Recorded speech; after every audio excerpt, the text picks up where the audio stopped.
Welcome to MichMusic Talk with Michelle Weir in powerful conversations with singers, players, vocal groups, and industry professionals from around the world. This podcast isn't just about the music, it's about life and who the artist really is on the inside.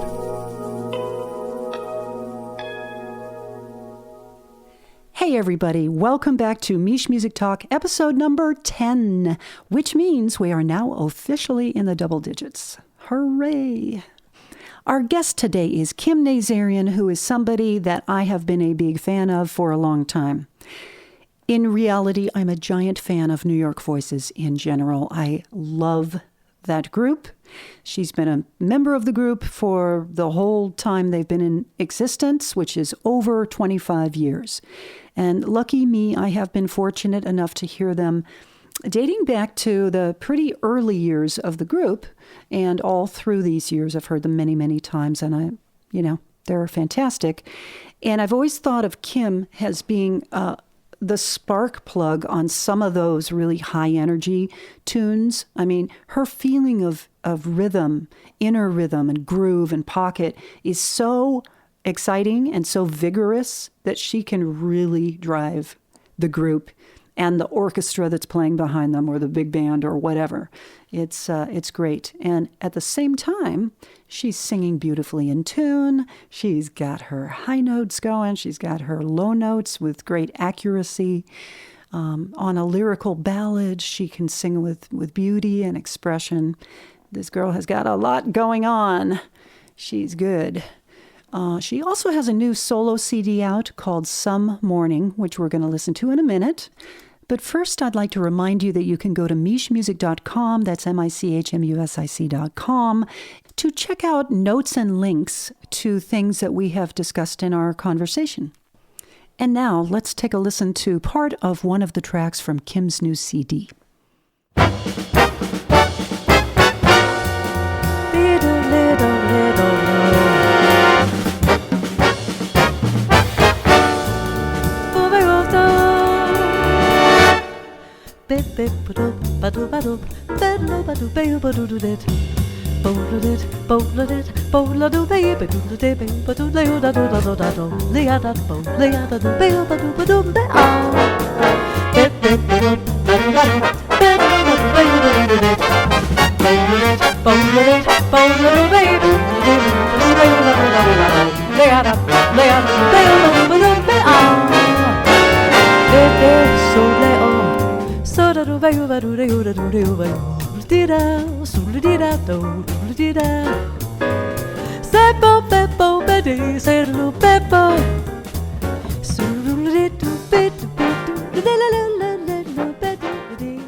Hello, Kim Nazarian, and welcome to the podcast.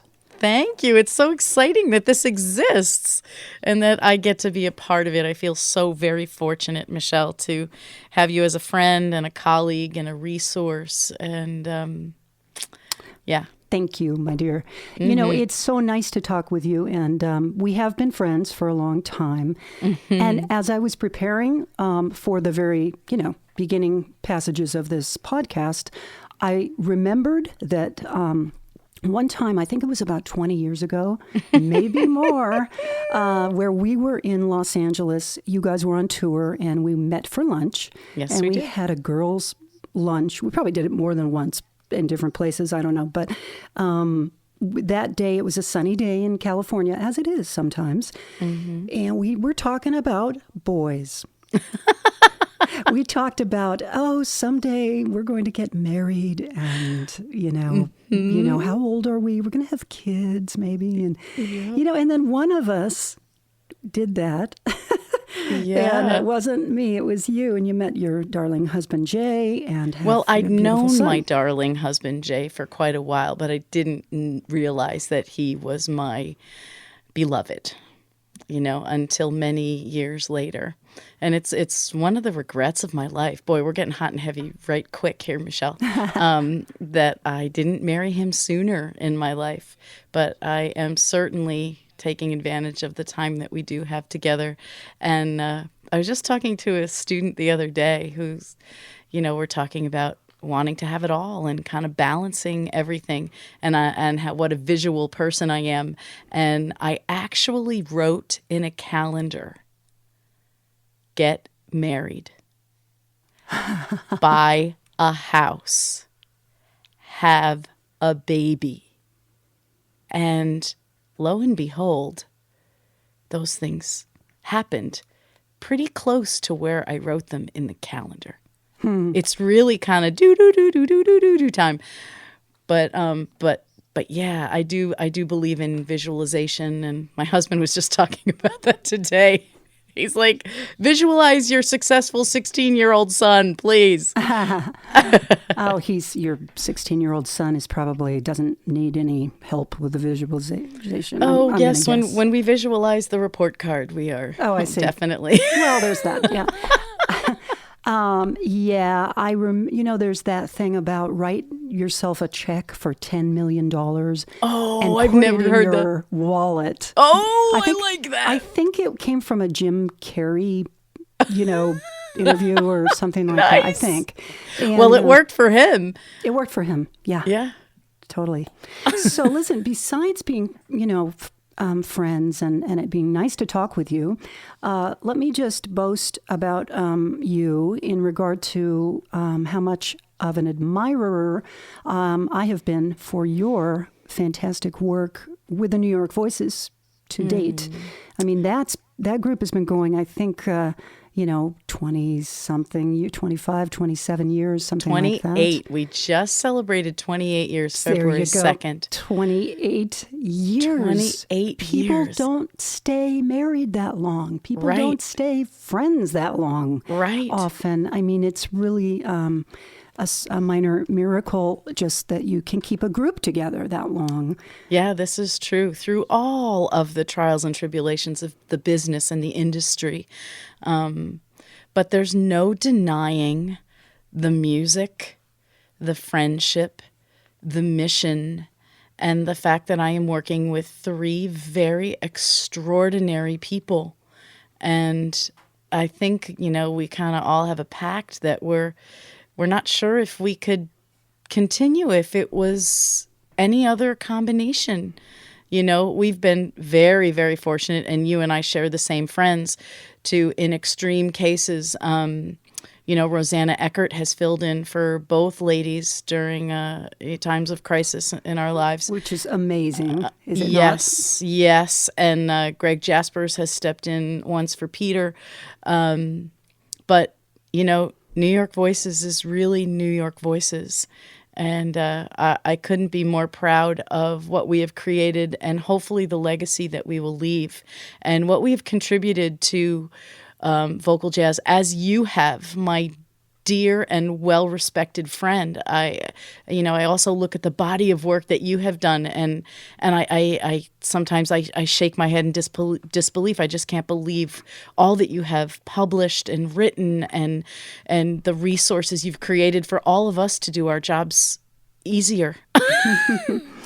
Well, thank you for that, and I have to be honest and say, part of that for me is being a workaholic. I mean, just, and that's a good thing and a bad thing. And I just want to be honest about it and actually share that, to people in the world, because it's not necessarily a good thing to just be so, achievement oriented all the time. And those personal things like, getting together finally ladies' with your lunches, right? Yeah. And walking your dog, and yeah. Totally. I totally get that. I am married to a workaholic, and balancing our lives with pleasure. I mean, I can count maybe on one hand how many vacations we've taken in 16 years.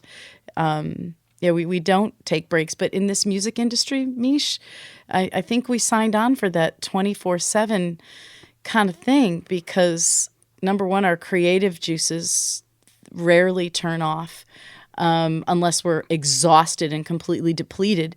And there's the inconsistency of what we do. So the only thing that is consistent is our work ethic. And what we can bring to the table all the time. But, I do think that we need good friends to say, hey, take a break, put down the pen, close the computer. Yeah. Let's go have a drink. Let's have a meal. Let's go to a park. Let's do something that's going to cleanse and open up our senses and our minds and give us some quality time together. I'm so with you on that. And you know what's funny? I was very Facebook averse for years.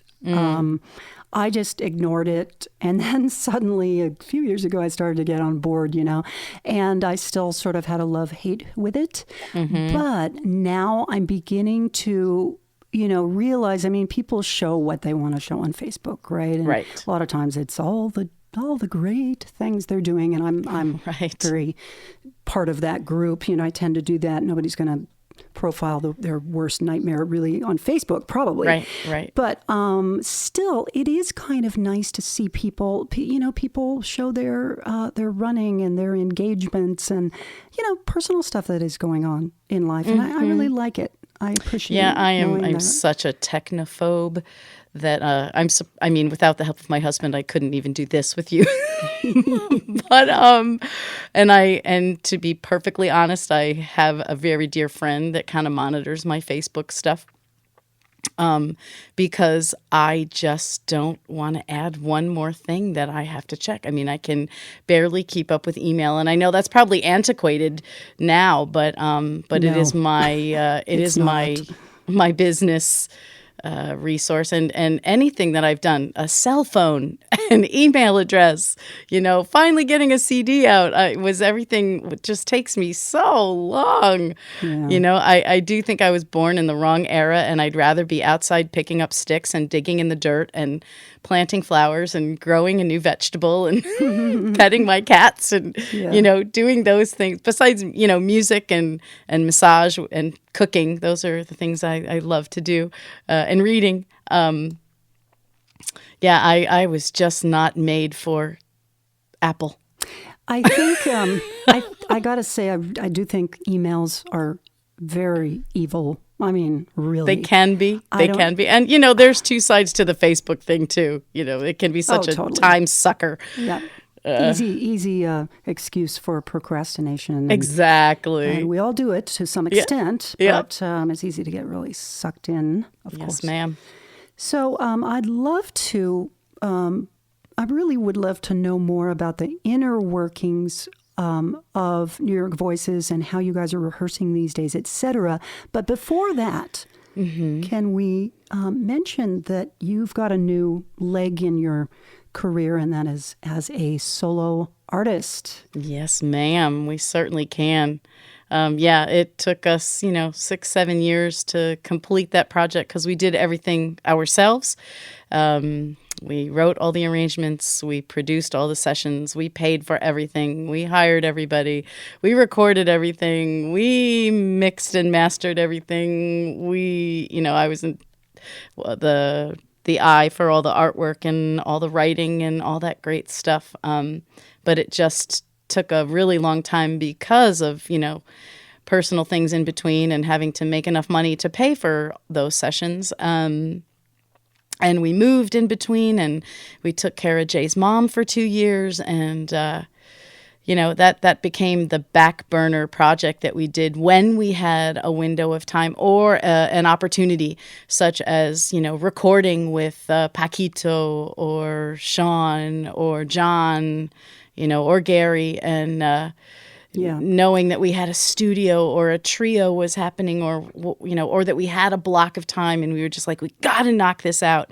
And then doing so we did all the tracks first, and then we did the vocals after that, and then did whatever, percussion layers we had to do and background vocals and that kind of thing. And Alon Yavnai, one of my favorite piano players, he was here from, where is he living? Spain? So, well, just to make sure all of our listeners are up to speed on this, we're talking about your new CD, which is called... Yeah, it came out in October. It's called Some Morning. It's a self-release. It's on Kim J Music. I'm actually in my second pressing of it, and it's still being played on the radio. It's still in the top 100. You're in your second pressing already? I am. That's awesome. And it's only been out how many months? October 16th it came out. Good for you. So I think we're 17 weeks. Is that what the radio person said? Yeah.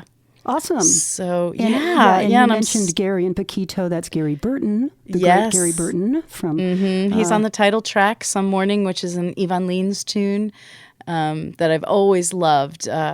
And when Yvonne recorded it back in the 70s, it kind of had, that dance vibe to it. And I just thought the lyric was so beautiful that I wanted to slow it down and surround it with a different musical environment.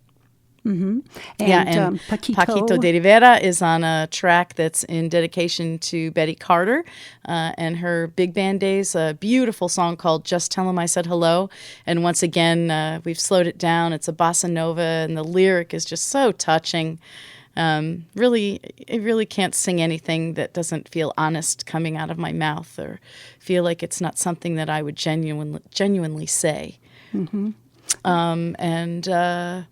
Sean Jones. Sean Jones is on the big band track that closed an original big band cut that my husband wrote.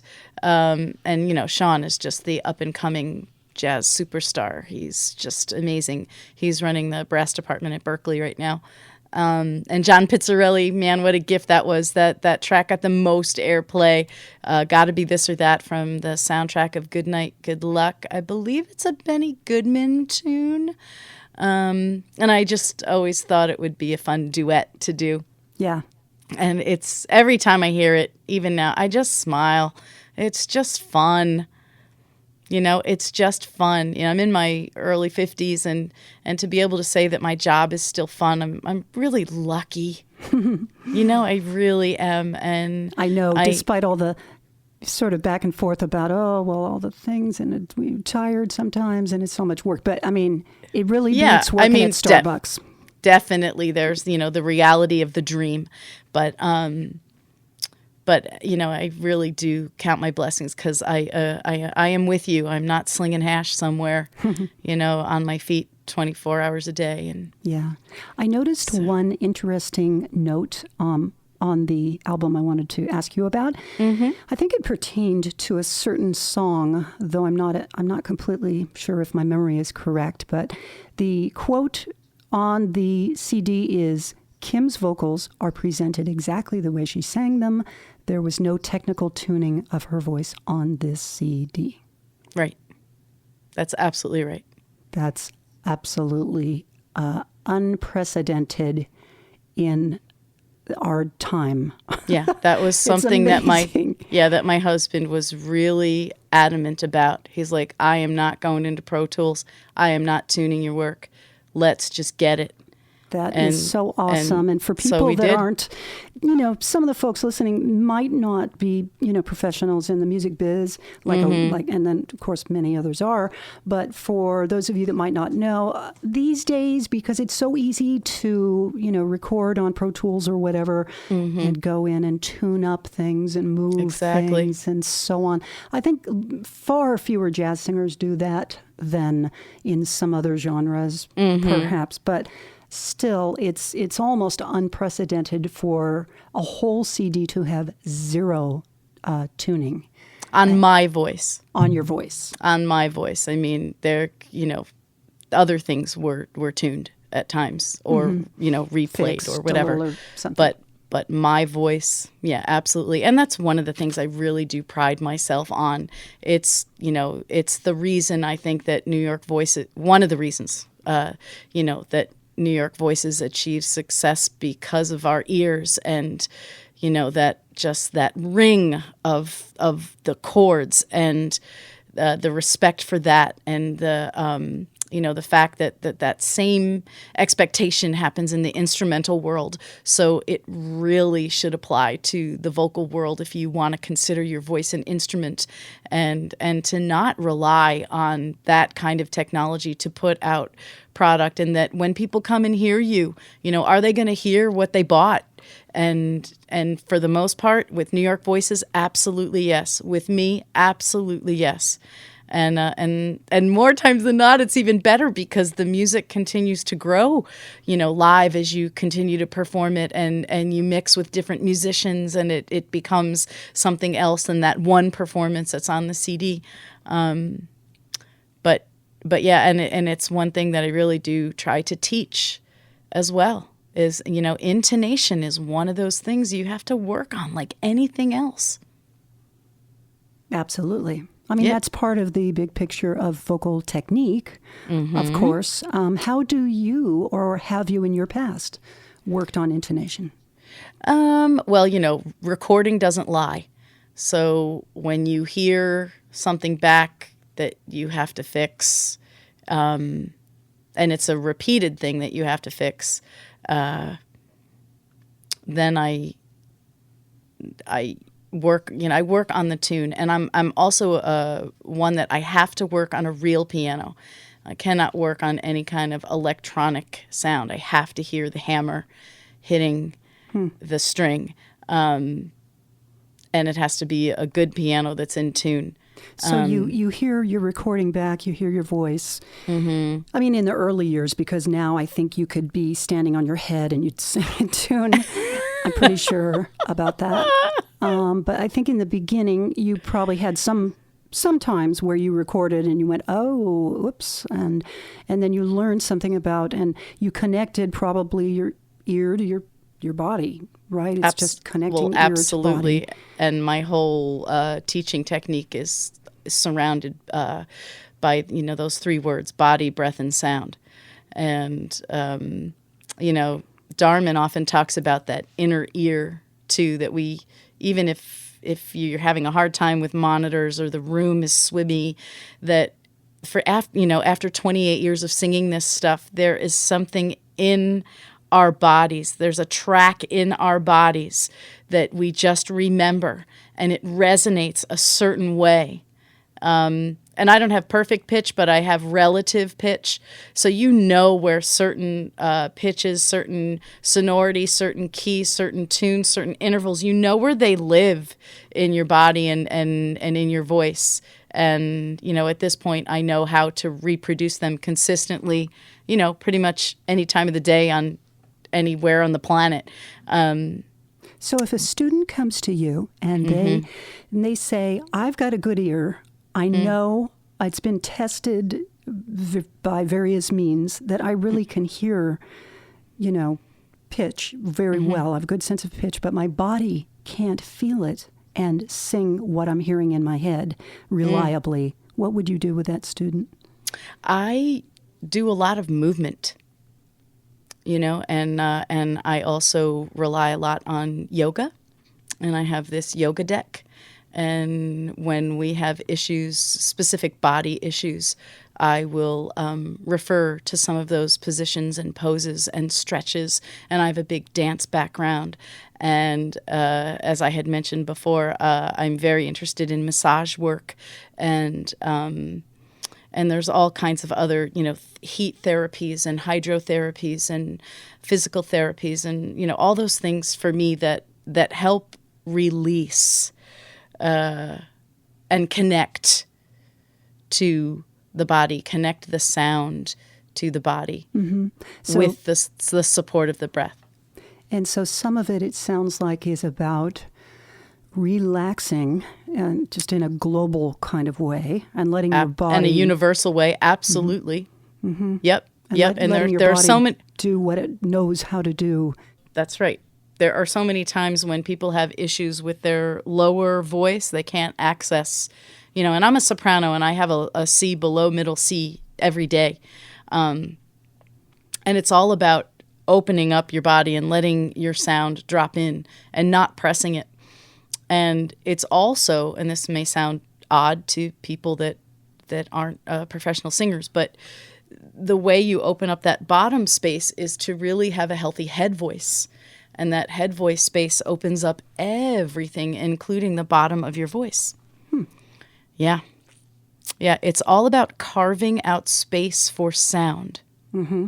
I read a quote. I have a quote here from you, and I cannot remember where I got it, but I think maybe a bio online or something. But you, I believe, wrote 3 major components of singing are, number 1, the body, which is the instrument. Yeah. The breath, which is the fuel, and the sound, which is the final objective. Yeah, the ultimate destination and goal. Yep. Awesome. Yep, and I hope to, at some point in my life, it'll probably take me another 7 years, I really do hope to put my whole teaching process into a book, and you would be the perfect person to talk to. Good. We can do it. Yes, ma'am. Anytime. Right. Hey, what's your favorite song on your CD? Oh my gosh, that's so hard. That's just so hard to say. But I guess I would maybe promote my kid and say, Que Sera, Sera. and listen to my boy when he was 9 years old. But he's 16 now, so it tells you how long it took us to do the CD. Yeah. Oh. It's just such a sweet moment, and it's the family track. My dad is on it, his first recording ever. And, of course, my husband is on it. And it is in dedication to my mom, who's passed away almost a year. March 18th, it'll be a year. So that's, I think, one of my favorite treasured tracks. Yeah. It's not really about me. No, that's really sweet, though. That just speaks to the deep, importance of people rather than notes. Yeah, absolutely. And that these are time capsules, these CDs. Yeah. They really are. Right. I have 2 favorite songs. If I love it. Mention them. Yes. One is the Road to Kursk, because it's a cool bebop head, and you scat like a mofo. Check you out. You're good. Thank you. Sounds really good. And Thank you. The other one is Still Life. Yes. Because it's just so pretty, and it meant something to me because it was dedicated to people that I think we lost recently, including Dave Riley, Tim Hauser of the Manhattan Transfer, and my many-year friend, Stephen Zagree. Yes, ma'am. Yep, and whenever my husband and I wrote that as part of a healing process, because my son had lost his elementary art teacher very suddenly. She just was in her late 30s and collapsed of a heart attack, and it was just so sudden and out of the blue that we were all paralyzed by it. Our whole community, we just didn't know how to function. Our teachers weren't eating. We were taking in food for them, and my house, I mean, you could just see the black cloud that was hanging over everyone. And the only way we could heal was to write a song. And Jay wrote the music, and the minute he played the melody and harmony for me, I said, it's got to be called Still Life.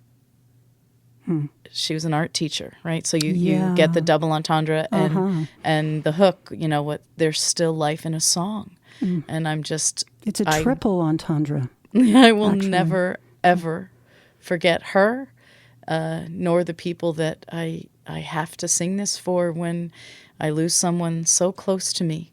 I'm about, there's an Armenian tradition that I'm half Armenian, that you plant trees when you lose somebody. So my yard in Pittsburgh was full of new bushes and trees when we would lose someone so special. Now I live on a farm, so I'm surrounded by this beautiful nature. But I plant things and I sing this song when I've lost someone very special, and it still has that power for me. Thank you for sharing that with us, Kim.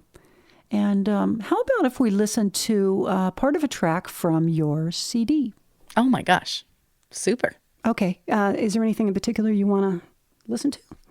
Well, I mean, Robin's Nest Bonology is first because I think it's kind of impressive. It was the hardest thing. It was the hardest thing to record. It was the last thing I recorded because I was so afraid of that J.J. Johnson solo. But man, I'm so glad my husband, really pushed me to learn it and do it. Full confession, I couldn't record the whole thing in one pass. I did it in sections. But once I recorded it, I've learned it and I can perform it. I can perform the whole thing. So yeah. Okay, here it comes. This is called Robin's Nest /Bonology.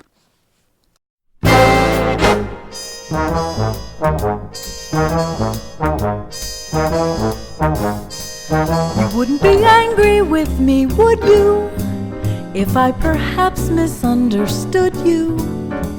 Why have a falling out just when we're falling in love? Tomorrow when the skies are getting starry, wouldn't we get to feeling sorry? Why have a falling out just when we're falling in love? There'll be some difference that get us, that naturally upset us. But people who have met us all say we go hand in glove. We're getting along so very nicely, baby, and that's my point precisely. Why have a falling out just when we're falling in love?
Yes, that was fun and swinging.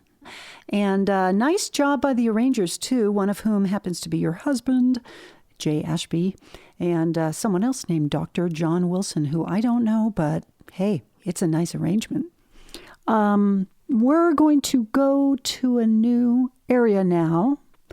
I don't know if everyone has a full picture of how busy New York Voices is, but I mean, in my mind, you guys are hopping on a plane to Europe, like so often, and you have for so many, many years, in Asia, and then around the country. Of course, you're mean and cruel because you won't come to the West Coast, so we can't hear you over here. Oh, we try. It gets so expensive, and we just have to make sure that we get a lot of bang for our buck, if you know what I mean. So you can go to Slovenia, but you can't come to California? Really? Well, we're actually, the reason all of us, I think, are so busy, it's not because New York Voices is performing so much and not much more than we ever have, but we are also involved in education. All of us now have positions in universities.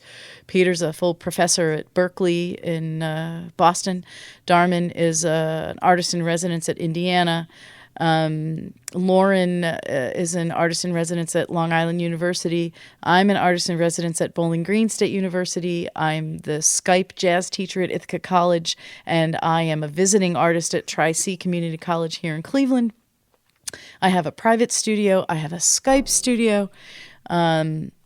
And my contribution to New York Voices has been, really trying to help get our festival off the ground in Chicago, our camp that's been successful for the last 7 years, and now we're trying to do a second camp overseas in Slovenia, specifically for groups.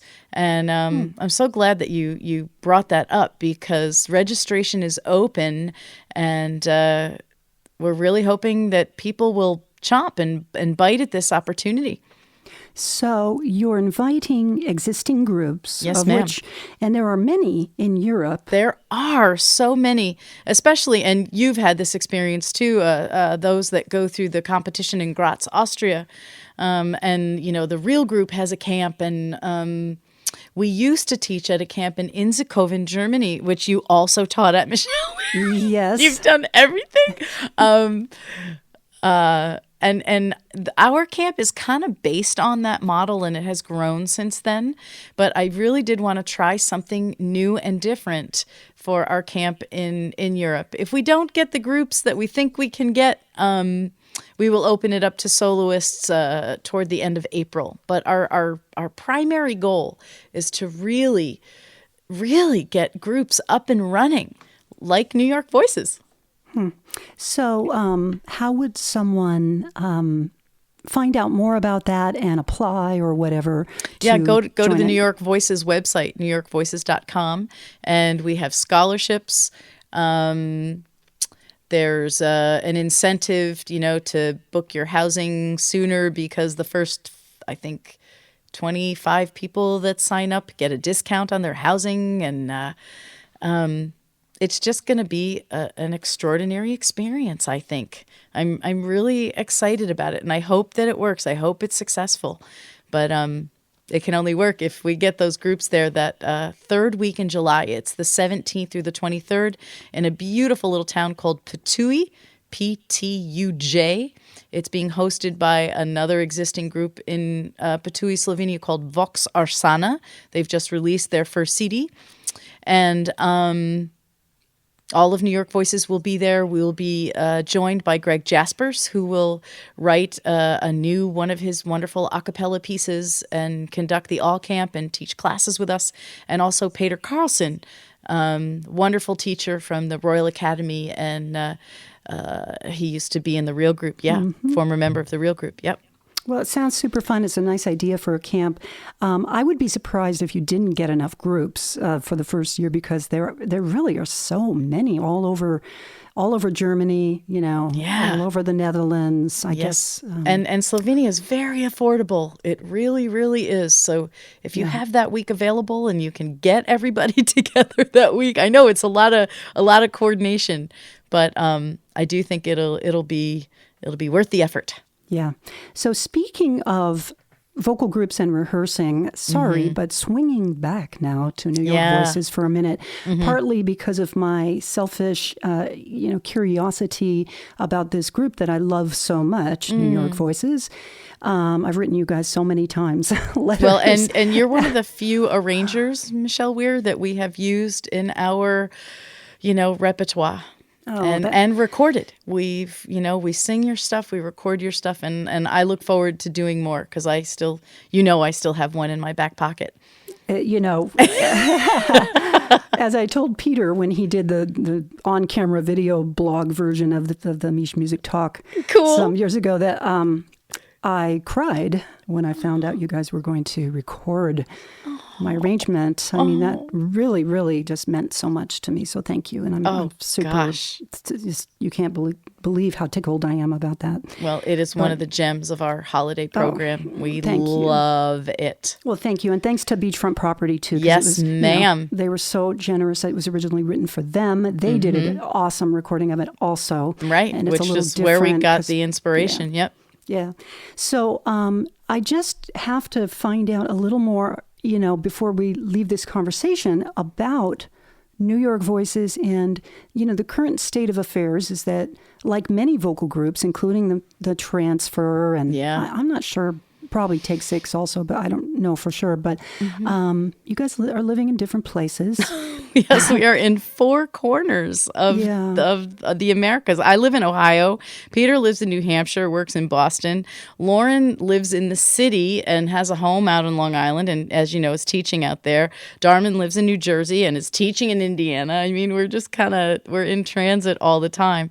But your question... Yeah, the question is, so someone hires you, for example, to do the background for an audiobook, which you've done a couple of, I think. One with Meryl Streep narrating, I think. The Visions Within CD.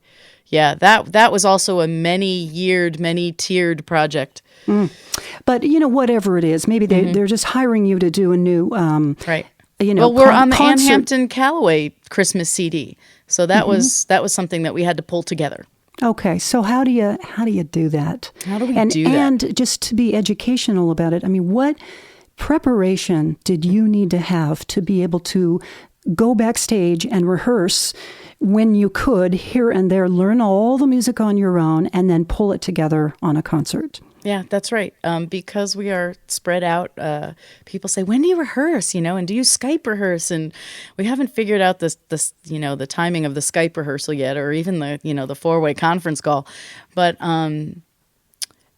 we kind of learn our stuff the same way everybody else does. And, we are so very lucky to have Darman Meter in our fold who can do just about anything.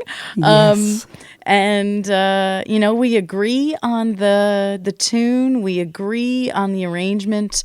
And if we do have a chance to sing together in a hotel room or backstage at a school or a concert or get there early, stay a day late, it's usually built around our touring schedule unless it's something very, very special and say we don't have a gig for a month, then I will travel, to New York. We'll all gather in New York and find a quiet place, where we can rehearse for a few hours, or maybe a couple days in a row and really wrap our head around something new and different.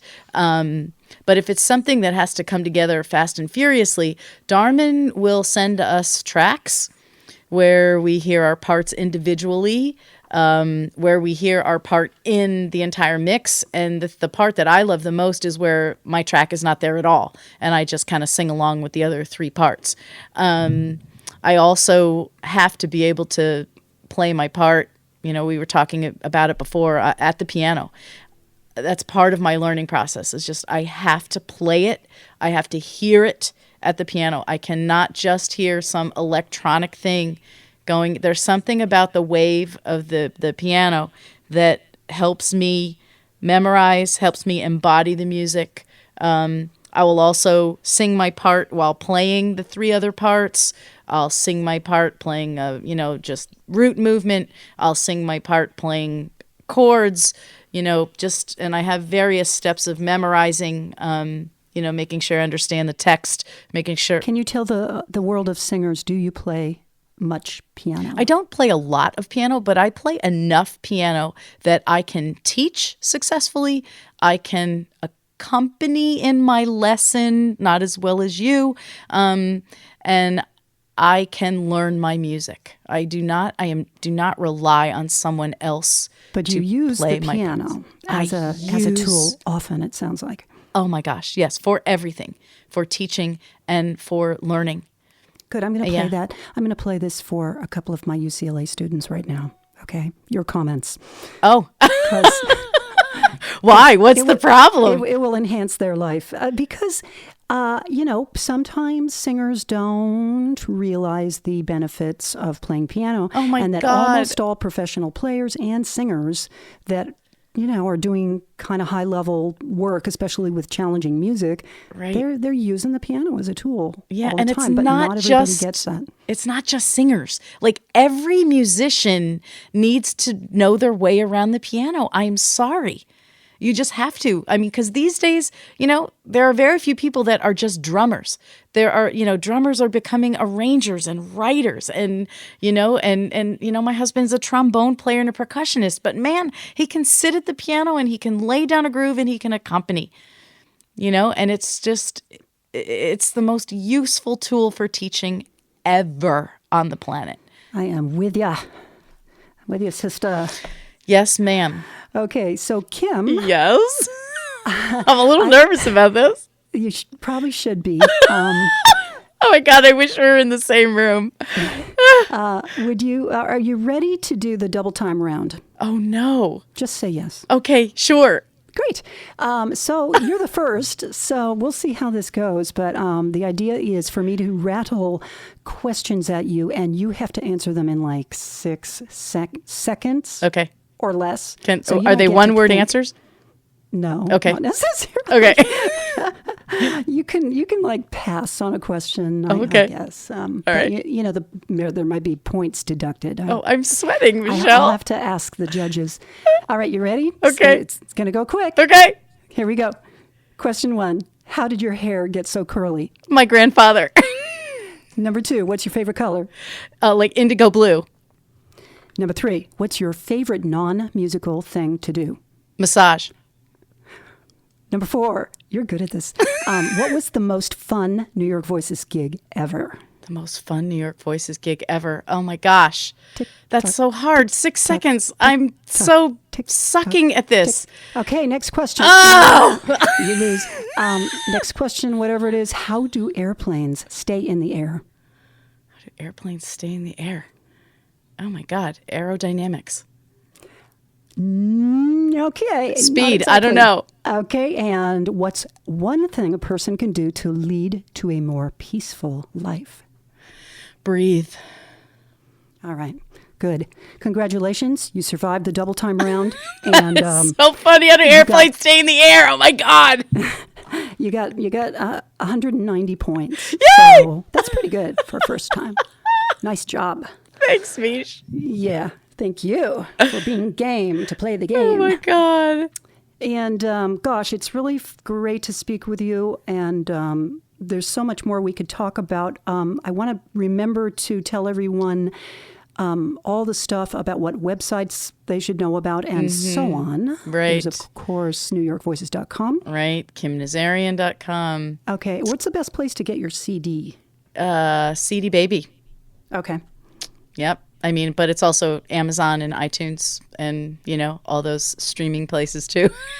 Okay. Great. And then I think there's some published music and books that you guys have on your New York Voices site also. Yeah, there's we did a book of 10 arrangements with Shawnee Press, Hal Leonard. And I think we're, 2 weeks away from it being on the shelves. I'm really excited about it. It's another one of my contributions to New York Voices, along with all the arrangements that Darman and Peter and Lauren have helped put together. But there are photos and stories and quotes and endorsements, dedication, a forward. It's so reasonably priced. We can't even believe it. You don't get the rhythm section parts with it. You have to buy rhythm section and or big band parts to go with it separately. But the 4-part vocal arrangements, the way we sing them are right there in one collection. So I'm pretty excited about it. And one last tidbit is that our summer camp, our domestic summer camp, is moving to Ithaca College this summer, the first week in August. And that will be run the way it has been run for the last 7 years. First come, first serve. It's got solo work, ensemble work, and all the many classes that we offer. Isn't that great that just takes you back to your very first earliest roots? Yeah, we were just talking about that at the Dave Riley Memorial Concert, and people are actually saying, "Welcome home." That's how they greet us. They're saying, "Welcome home," and that just doesn't fall lightly on my ears. I get chills thinking about it, and to come full circle to where this group started, where it got its name, and to give back to the education system that gave to us it's a beautiful thing. It feels fantastic. good. Mm-hmm. Yeah, that's great. I'm coming to your farm one of these days. Yay! I hope. I don't know when. We're going to have another one of those lunches. I hope so. Let's talk about boys. Let's talk about boys. But you can talk about your son, and I'll talk about being single still. Great. Sounds like fun. Oh, you're a beautiful woman, and I love you. No, it's my own fault. I'm a workaholic, and I'm a recovering workaholic. There's no fault, Seriously. my dear. We'll talk about that. All right. But let's see. I want to say thank you to everybody that's listening because me too. It's and it's just awesome. Thanks everybody. Know that there are some notes and some links that will be on MichMusic.com under the podcast page, and of course you can listen on your trusty iPhone with the podcast app from Apple. But we're very glad that you're listening. And Kim, love you. I love you too. And we have to talk about the Scatability thing. Everybody has to go to Scatability. But we don't. It's not about Scatability today. But I know, sure, but we have to endorse that. It's since you just mentioned such the coolest thing. Thank you. It is fun. I'm having a really good time with it. I'm using it with literally every student that I have. Skype students in Japan, Germany, all over the U.S. So cool. Used it in Helsinki, Buenos Aires, France recently. My students at UCLA. I mean, you should hear people are like singing Darman Meter's solo. Wow. And actually making it, and singing the right notes. Cool. And then improvising. Yes. Pretty well after it. So I'm happy about it. Good. Thanks for mentioning that. Of course. But take care. I hope you get a day off one of these days. You're a busy woman. I know. Yeah. I know. But it's really hard when you're in the throes of things to really have an empty day. But I look forward to them. But they are far and few between. Okay. Well, thanks so much. Good luck with your CD. Thank you, honey. Some morning. And take care, Kim. We'll see you later. All right, Michi. Ciao. What'll I do when you are far away and I am blue? What'll I